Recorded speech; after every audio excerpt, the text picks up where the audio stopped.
भाजपमध्ये विष्णूचा 13वा अवतार जन्माला आलाय. तुम्ही तुमच्या विष्णूचं पूजन करा, आम्ही आमच्या रामाचं पूजन करू, अशा शब्दात ठाकरे गटाचे खासदार संजय राऊतांनी भाजपवर हल्लाबोल चढवलाय.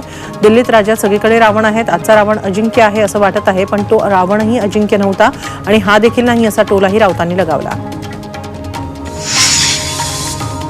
दिल्लीतील संविधान सदनात पंतप्रधान नरेंद्र मोदींनी सुभाषचंद्र बोस यांना जयंतीनिमित्त आदरांजली वाहिली. यावेळी लोकसभेचे अध्यक्ष ओम बिर्ला, काँग्रेस अध्यक्ष मल्लिकार्जुन खरगे, केंद्रीय मंत्री अर्जुन मेघवाल यांनी पुष्पांजली अर्पण केली.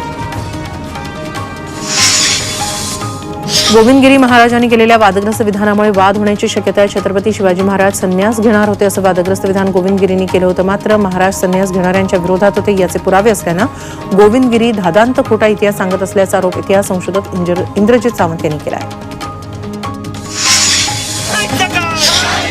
पुण्यातील बालगंधर्व चौकात युवा काँग्रेसनं आंदोलन केलं. गुवाहाटीमध्ये राहुल गांधींची भारत जोडो न्याय यात्रा. अमृत नोनी आर्थो प्लस, ये एक प्रूवन फॉर्मूला है. इसमें मौजूद नोनी फल के गुण और आयुर्वेदिक जड़ी बूटियां शरीर को जरूरी पोषक तत्व देने के साथ साथ हड्डियों और जोड़ों के घिसने, उनमें होने वाले सूजन और दर्द को रोकने में मदद करता है. दर्द मुक्त जीवन के लिए अमृत नोनी आर्थो प्लस. या घटनेच्या निषेधार्थ आंदोलन करण्यात आलं. यावेळी कार्यकर्त्यांनी जोरदार घोषणाबाजी केली. राज्यात थंडीचा कडाका वाढलाय. मुंबई पुण्यासह बहुतेक शहरांतील तापमानात घट झाली आहे. धुळ्यात पारा 7 अंशांपर्यंत खाली आलाय.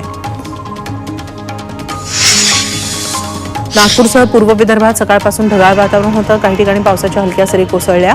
नागपूर प्रादेशिक हवामान विभागानं नागपूर, भंडारा, गोंदिया इथं काही ठिकाणी पावसाच्या सरी कोसळण्याचा अंदाज व्यक्त केला आहे.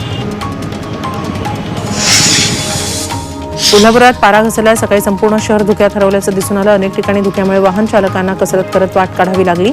काही जणांनी शेकोटी पेटवून थंडीपासून संरक्षण केलं. मुंबईच्या मिठी नदीत 25 ठिकाणी पूररोधक दरवाजे उभारण्यात येणार आहेत. पावसाळ्यात भरतीवेळी मिठी नदीतील पुराचं पाणी शहरात शिरणार नाही याचा विचार करून ही उपाययोजना केली जाणार आहे. या कामासाठी 1150 कोटींचा खर्च अपेक्षित आहे. येत्या 10 दिवसात यासाठी निविदा मागवण्यात येणार आहे.